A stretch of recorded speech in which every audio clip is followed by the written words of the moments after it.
Hello সবাইকে, কেমন আছো তোমরা সবাই? সকালটা হলো, বেলা বাজে যখন 10টা।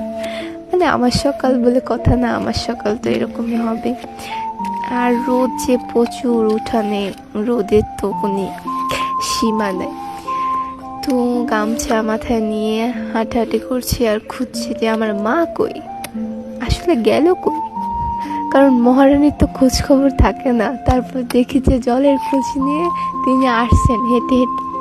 তো কি আর করা, মায়ের কষ্ট দেখলে তো মেয়েদের একটু কষ্টই লাগে। তাই কলসিগুলো নামিয়ে বললাম চলো ঘরের ভিতর, চলো কিছু খাওয়া দাওয়া করি। আর আমার যে সৈন্য সেনারা আছে, আমার বোন, তাদের তো কোনো কথাই নেই। তারা তো ঘরে কি থাকবে, রাস্তায় থাকলেই তাদের শান্তি। তো তারপর ধাবড়াইয়া চললাম ঘরের উদ্দেশ্যে। যখন যাচ্ছি, আমার গাছের মরিচগুলো দেখে যাচ্ছি, কতগুলো মরিচ হয়েছে দেখছো। টমেটো মরিচ কম হয়নি।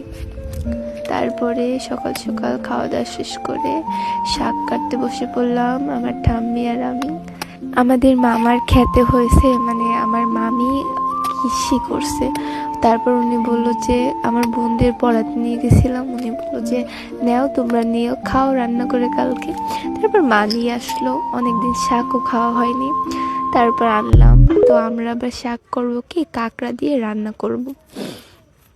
তারপরে এই কাটাকুটি করছিলাম, করার পর অনেক গরম তো, তাই একটু চালতা মেখে খেয়ে নিলাম। তো চালটা খেতে কার না ভাল লাগে এই গরমে, মানে পরান ঠান্ডা করার উপায়। তো খাচ্ছি, ওদিকে বোনরা যে দুষ্টু, ওদিকে ঝগড়া করতেছে দুই বোনে। তারপরে এই মাছ কাটতে বসলো ঠাম্মি, তার সাথে আমি একটু বসলাম মাছ কাটতে।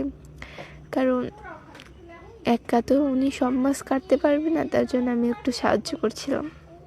আর আমার বোনরা যে, ওরাই মানে পুরোই কি বলে। তারপরে ওরা দুষ্টামি করতেছিল, এই অনেক কিছু করতেছিল পাশে। আমিও ঠাম্মার পাশে বসে বসে আমি কাঁকড়াগুলো কেটে দিচ্ছি, আর ঠাম্মি এদিকে কী মাছ বলে ওটাকে, ট্যাংরা মাছ না জানি কই মাছ কাটছিল। ভিডিওটি এখানেই শেষ করছি। ভালো লাগলে লাইক, কমেন্ট, শেয়ার দিয়ে পাশে থাকবেন।